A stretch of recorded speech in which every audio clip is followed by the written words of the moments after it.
Clay dan Beatrix. stay di Beatrix berarti. Oke, mengandalkan WWN nanti ya kemungkinan besar. Dua hero power dari dua individual RRQ Hoshi. Ya, jujur Clay dari semenjak dia masih satu tempat sama saya, dia bilang paling nyaman pakai hero apa sih Den? Pakai Lunox.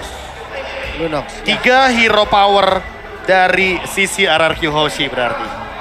Ini menarik banget sih dan ini harus all in banget di sini karena bisa dibilang ini match point juga untuk penentuan dari RRQ kalau memang misalkan dia nggak berhasil untuk nyamain kedudukan maka harus turun ke lower bracket. Bukan dieliminasi ya. Jadi teman-teman turun lewat lower bracket. Dan ya. tetap itu bukanlah hal yang mungkin kita harapkan. Ya. Tapi tetap akan kita dukung siapapun perwakilan dari tim Indonesia untuk berlaga di ajang M4 World Championship saat ini. Oke, ini dia nih yang di outdoor. Kita mau minta tepuk tangan dan juga semangatnya dong dulu itu. Hey! Nah, ini sekarang di sana lagi tepuk tangan nih. Lagi tepuk Ya, tangan. gini.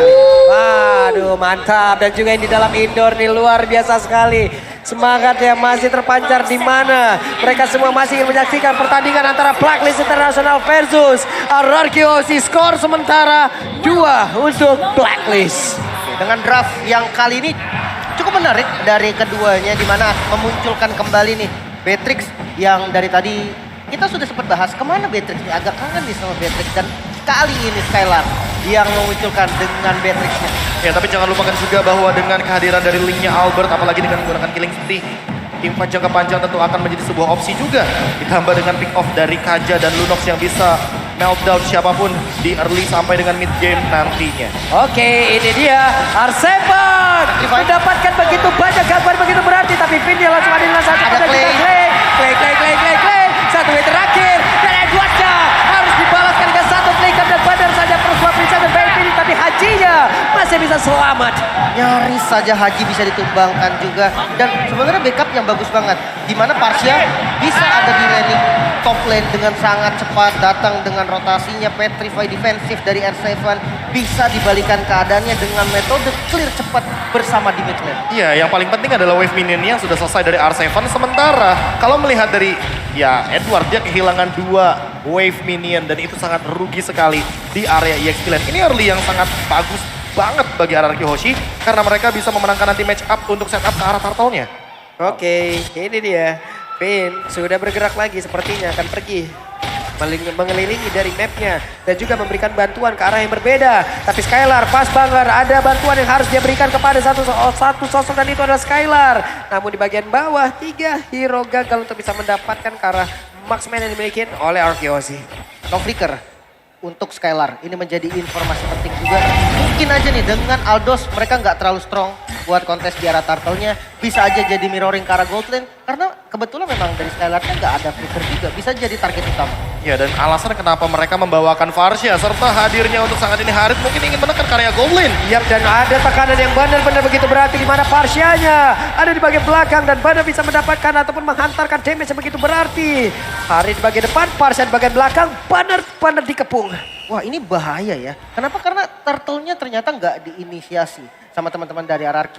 Dia lebih milih untuk ambil purple buff dulu dan memang dengan Lunox dengan darkeningnya turtle itu akan cepet banget. Namun Beatrix dari Skylar yang selalu di press itu bahaya banget. Rotasi harus mengarah ke gold lane. Ya, apalagi kalau kita melihat bagaimana Harit yang memiliki attack speed juga. Jadi untuk mengincar ke arah building atau bangunan ini bisa menjadi sebuah skema early game yang mematikan di area gold lane. Hanya saja untuk mid gamenya sebenarnya Clay masih pegang. Jadi untuk sekarang farming adalah tempo yang paling tepat untuk dilakukan sama RRQ Hoshi agar tidak ketinggalan dari segi goldnya walaupun mereka baru saja mengungguli dari satu sosok turtle yang ada di menit yang kedua. Ini dengan beberapa catatan bahwa Aldosnya sendiri masih sibuk untuk melakukan farmingan ya. Masih sibuk untuk melakukan mengumpulkan stack demi stacknya. Wise di bagian tengah ingin mendapatkan tadi dari satu Little Wanderer. Namun untuk kali ini, yap, dia berhasil mendapatkan lagi. Dan kembali untuk menjadi Aldos yang melakukan farmingan, kumpulin stack terus-terusan. Lalu nanti di menit berapa baru kita akan lihat bagaimana aksi dari Aldos itu sendiri. Menit 8 sih lebih tepatnya.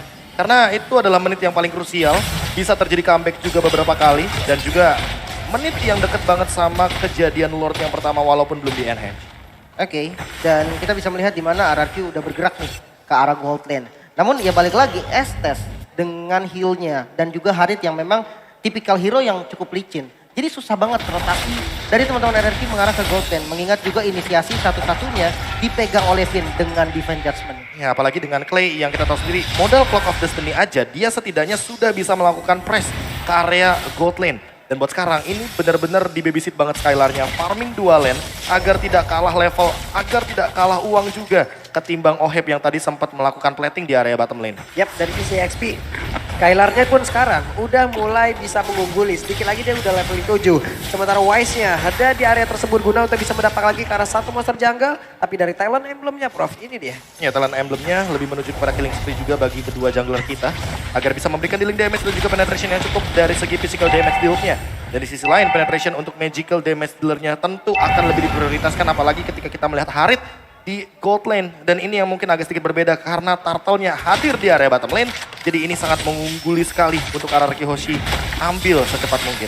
Oke, bahkan kita melihat dari gameplay yang kali ini berbeda banget nih untuk Blackboy sendiri. Dimana yang gameplay dari game 1, game 2, bahkan game ketiganya tadi cukup agresif. Namun sekarang dengan Aldous Jungle, mereka cukup bermain dengan pasif. Bahkan kali ini Turtle selain by UBS bisa didapatkan free oleh teman-teman RRQ. Ya, ini dengan skor 1 sama tentunya perlahan-lahan tapi pasti teman-teman dari tim RRQ Hoshi mencoba untuk membuild bagaimana gold leading yang masih bisa sama-sama dimanfaatkan terutama untuk dari segi objektifnya. Kali ini satu ditukarkan dengan satu jadi masih sama-sama bisa farming dan mengincar ke arah objektif dari masing-masing gold lanernya. Oke, dari minimap kita lihat loh, kayaknya ada aksi pengejaran dilakukan Benedetta tapi ternyata tidak, dia langsung balik arah lagi. Mereka semua udah mulai berkumpul tapi untuk beberapa item yang udah jadi ini dia Prof. Itu dia Clock of Destiny dari Wets. Clay dan terdetek sedikit dengan satu buah sniping power dari runner apatinya Skylar dan dibuka dengan chase weight jadi kayaknya harus repositioning dan Federal Strike hanya menjadi sebuah poke damage agar nantinya teman-teman dari RRQ Hoshi terpisah. Oke, nah satu lagi di Pejas punya berhasil menambahkan sekarang satu player. Namun untuk kali ini pertempuran langsung pecah begitu saja. Edward. Masih berhasil kami Edward. Malah untuk kali ini Edward yang berhasil langsung dihancurkan. Bahkan Rajinya juga langsung menyusul. Satu persatu pemain dari Blacklist berhasil dihancurkan. Wow, setup yang rapi banget ketika Divine Judgment di open oleh Finn.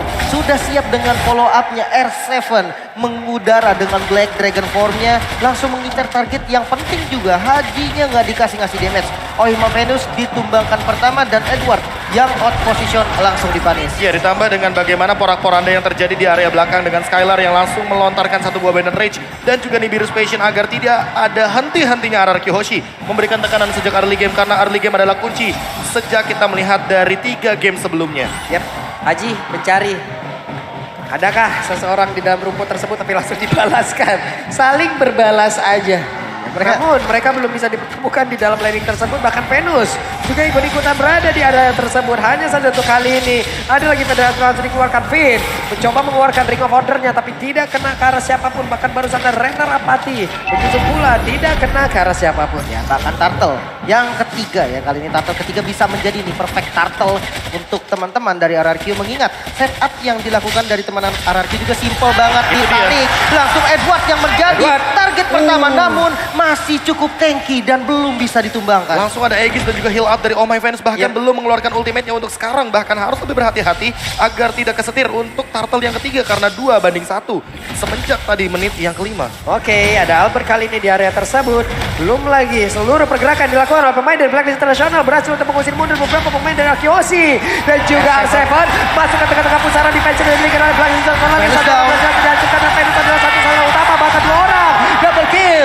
Edward berhasil langsung dihancurkan. Albert kali ini udah mulai berkilah kan. Juga Turtle-nya akan segera didapatkan tanpa kekuatan yang berarti harusnya. Ini dia RRQ bermain dengan temponya mereka. Mereka nggak mau lagi nih ketinggalan Turtle, bahkan perfect Turtle.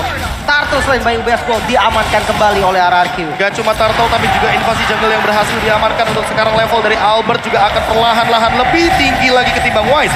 Damage retribution-nya tentu akan lebih besar lagi dan untuk segi itemnya Thunderbelt serta hadirnya satu buah Brute Force akan menjadi item utama bagi sosok Aldous. Namun untuk Albert dia sudah selesai dengan Berserker's Fury dan juga Windtalker.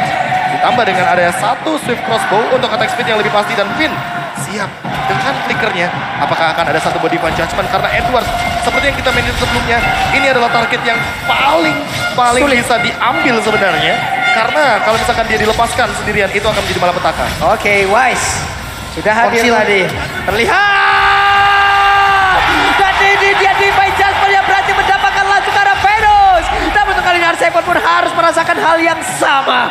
1 untuk 1, tapi Venus menghilang. 1 poros utama defensif dari Blacklist. Iya, kunci dari Blacklist yang langsung di pick off dengan metode konsilnya tadi. Sebenarnya bagus ketika chase fade dari Aldosnya Wise itu udah di cancel. Otomatis side-nya udah mulai ketutup lagi. Dan momen itu yang dimanfaatkan oleh Finn untuk counter initiate, bro. Iya, apalagi dengan menggunakan flicker yang sangat selalu siap dilakukan oleh Finn. Apalagi dengan pull up yourself together yang hadir dari emblem sosok Kaja untuk satu ini. Oheb selesai dengan Feather of Heaven. Secepat mungkin RRQ Hoshi harus tetap menekan permainan dari Blacklist International. Jangan sampai nanti setelah Oheb selesai dengan concentrated energy, gamenya akan dikembalikan karena untuk pick off. Kita tahu sendiri, semakin late game, chance-nya, kemungkinannya bakal semakin kecil. Oke, Albert begitu mendominasi untuk berada di area tersebut dan purple buff-nya kembali berhasil diambil. Coba lihat, Venusnya akan maju dan Edward akan menjadi orang terdepan untuk bisa mencari di manakah main-main ataupun mempertahankan defensifnya agar pemain Arkeosi tidak bisa masuk. Dan yang menarik kali ini Wise ternyata, Prof, yang ditugaskan untuk landing jauhnya. Iya, karena mau bagaimanapun Aldos adalah satu sosok yang bisa menyelesaikan wave minion dan juga mempertahankan bagaimana stack yang nantinya akan build up menuju ke arah late game. Dan inilah dia Free Lord yang bisa diamankan oleh teman-teman dari RRQ Hoshi. Sementara di area depan sana Wise mungkin agak sedikit tertinggal. Apalagi dengan hadirnya Divine Judgment yang 1, 2, 3 akan hadir. Dan benar saja Divine Judgment-nya mendapatkan langsung ke arah dari Wise. Dan hanya tersisa 4 orang untuk kali ini. Damage-nya pun pasti cukup karena tadi semuanya ada di sana. Dari segi magical, Clay dengan Lunox penetrasi yang kuat banget. Ada Skylar juga dengan physical damage yang siap untuk nge-follow up.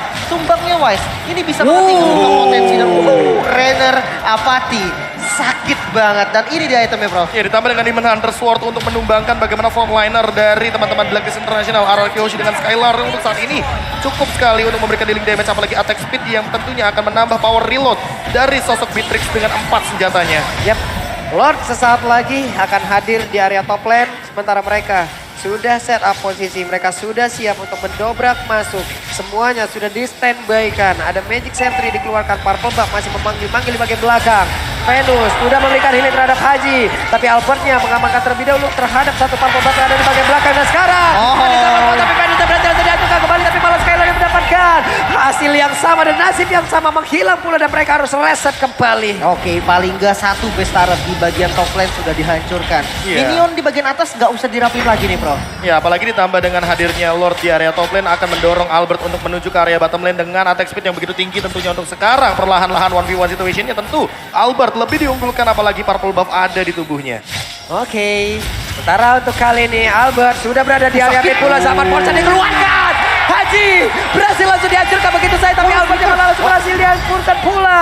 Namun untuk kali ini R7 tetap ada di area tersebut dan tetap mempertahankan ke arah outer turret. Ya, sama-sama basic attack yang begitu tinggi sepertinya, critical damage yang juga masih connect dan juga Windtalker jangan lupa. Itu adalah salah satu item yang ada di tubuh dari Albert serta true damage yang cukup menembus ke arah Oheb.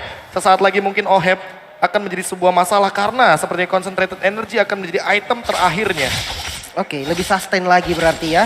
Lebih bisa lama untuk fight nih. Ini yang jadi masalah. Karena mereka punya Estes yang kita tahu nih. Estes memang hero durability. Sementara burst damage dari teman-teman RRQ sendiri itu berfokus terhadap satu target. Mereka harus punya solusi untuk ini. Entah split push, entah front to back. Mereka harus cepat temuin itu. Iya, dan sementara di sisi lain kalau misalkan kita melihat dari R7, dia sudah cukup dengan satu buah Hunter Strike karena bisa langsung jump in ke arah belakang. Setidaknya memberikan efek kejut kepada Haji dan juga Oh My Venus agar dia langsung mundur menghindari semua team fight yang ada di tengah-tengah dari teritorial yang akan dibuatkan oleh teman-teman dari RRQ Hoshi. Yap. Ini dia beberapa pemain yang dimiliki oleh Blacklist pun mereka masih stay, Magic Sentry keluarkan lagi, mereka mencari di mana ada pergerakan mungkin RRQ Hoshi. Masuk menit 13, Lord pun sudah hadir, Purple Buff. Sakitnya. Renner Apatia masuk ke dalam tubuh dari Haji. Dan Oheb udah Ditarik. berada di atas tersebut, tapi ternyata ditarik. Oh My Venus ditembakin, tapi masih ada Aegis dan dirinya masih bisa bertahan. Bahkan kali ini Edward dia langsung aja masuk ke bagian depan. Ada Torpedo Blow, tapi Skylarnya langsung menghilang. Pinnya mau pergi ke arah mana, tapi pinnya malah menghilang pula. Ada pergerakan di mana mereka berhasil untuk menghilangkan 3 player yang dimiliki oleh Akiosi. Dan Blacklist mendapatkan lagi momentumnya. Dimulai dari satu Divine Judgment, tapi untuk sekarang ingat masih ada Albert dengan Retribution-nya. Dia ready juga dengan ultimate-nya, namun sepertinya Hero akan menjadi salah satu target operasi dari teman-teman Blacklist International. Dan R7 terpick off di area mid lane. R7 pun menghilang, hanya ada what? Damage macam apa itu? Dan Link pun merasakan bagaimana akibatnya lewat satu tetesan Federal Strike. Iya, karena tidak ada defense untuk magicalnya. Jadi memang full damage dari Haji bisa masuk langsung ke arah Albert dan Lord. Bayu BS kali ini free untuk Blacklist. Harus reset lagi dari RRQ yang dari awal memegang kendali. Kali ini udah mulai dikejar dari sisi goldnya, bro. Iya, ditambah dengan hadirnya satu buah Aegis dan Immortal. Yang sempat tadi aku bahas, Pak Pulung. Biasanya habis buku, Oracle. Habis Oracle pasti Immortal. Jadi kayaknya nggak bakal kaget kalau misalkan melihat dari itemnya Oh My Venus. Hanya saja mungkin Winter Truncheon yang jangan sampai terjadi nih. Karena untuk saat ini mungkin dari Finn-nya sendiri karena belum ready untuk flicker.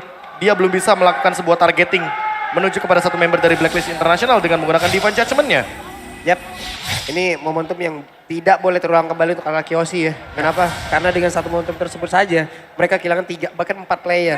Lord udah siap untuk membombardir. Dan sekarang purple buff-nya pun masih gagal untuk didapatkan oleh Albert. Bahkan kali ini ada Chase Fan yang mengejar pula kalah Albert. Akankah Albert bisa bertahan di area tersebut? Karena sekarang Lord-nya pun akan masuk ke dalam area pertahanan yang dimiliki oleh Akiosi. Coba kita lihat ada sebuah pergerakan di mana Albert-nya pun masih bisa selamat dan masih ada kesempatan untuk bisa membalikkan keadaan. Masih aman sebenarnya dan mid turret yang kali ini mau dituju oleh Blacklist. Masih bisa di defense juga mengingat memang dari teman-teman RRQ nih yang memegang kontrol gamenya dari early sampai mid game. Jadi bukan hal yang mudah juga untuk membalikan keadaan bagi Blacklist. Dan kalau kita lihat dari itemnya Prof silakan. Oke, sepertinya ada sedikit kekeliruan dari kita karena Oheb sepertinya tidak menuju ke arah concentrated, melainkan menuju kepada brute force dan untuk sekarang Finn-nya terdeteksi. Oke, Finn akankah tetap memaksakan dari Bajas benar-benar saja daripada dirinya yang harus menghilang, tapi dirinya masih bisa bertahan dan juga menarik dengan satu Divine Judgment. White pun tadi masuk terlalu dalam hingga ke bagian belakang, sementara R7 akan langsung mengejar ke arah Haji. Edward berusaha untuk bisa melindungi, tapi barusan Haji berhasil langsung dilumatkan. Haji masih berhasil kabur, bahkan ada dilawan melindungi, tapi Venus yang berhasil didapatkan. Venus berhasil dihancurkan. Ada Link yang siap untuk mendukung Haji dan Badar. Walaupun adanya Winter Legend, Haji tidak akan bertahan jauh lebih lama. Wise-nya gak dikasih pulang, ditempel terus. Masih ada Wise-nya dong. Wise-nya masih terbuka kali ini RRQ. Bisa menyamakan kedudukan mungkin. Ini dia waktunya menyamakan kedudukan dan skor 2